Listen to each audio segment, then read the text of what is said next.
Pentagon denying reports that Sergeant Bergdahl will be charged with desertion. Our next guest was commander of the U.S. Army Special Forces that day. The Bergdahl went missing, and he says Bergdahl must be held accountable. Joining us now, Lieutenant Colonel Michael Waltz joins us right from Washington. First off, Colonel, whether the decision's in today, tomorrow, or done already, bottom line is, bring us to the search. Was it understood first amongst you guys that he deserted? Well, as you mentioned, Brian, I led the Special Forces teams that were out there searching for Bergdahl when he walked off his post, and it was absolutely understood. It was understood that he left, that he walked off voluntarily, that he shipped his body armor and other items home, and that he had no intention of coming back. That said, we followed our orders. We went looking for him. My men were repeatedly put in harm's way. The Taliban knew we were pulling all of the stops to go after him, and they were baiting us into ambushes. They, in one case, rigged an entire house with explosives and then fed us false information that that's where he was. And last June, I testified next to the father of a second lieutenant who was killed while looking for him, and those families deserve accountability.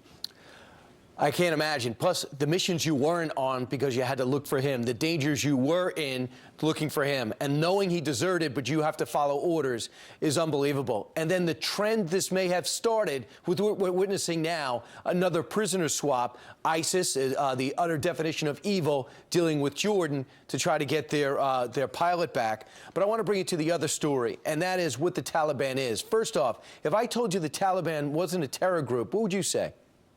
Well, I would respond again with my time out on the ground. While out there, one Taliban group machine gunned a girls' school with the girls in the school.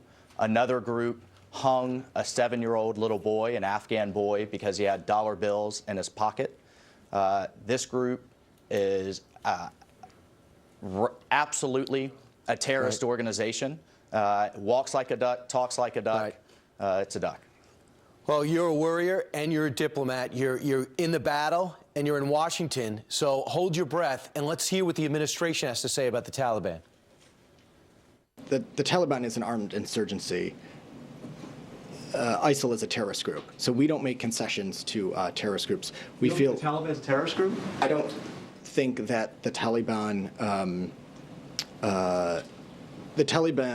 is an armed insurgency. Do you disseminate between the two, like the spokesperson is? No, look, clearly what we're seeing here is the administration wants out, period. And they're starting to bend reality and bend the facts to fit that agenda. We have to stop telling, our leaders have to stop telling America that this war is over. It's not. We are 13 years into what is going to be a multi-decade effort.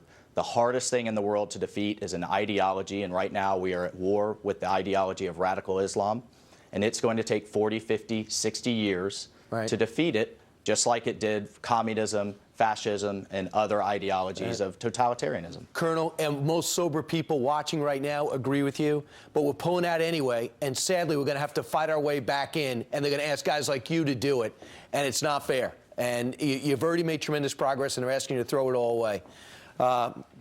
I can't believe we're going through this. It's like a separate reality.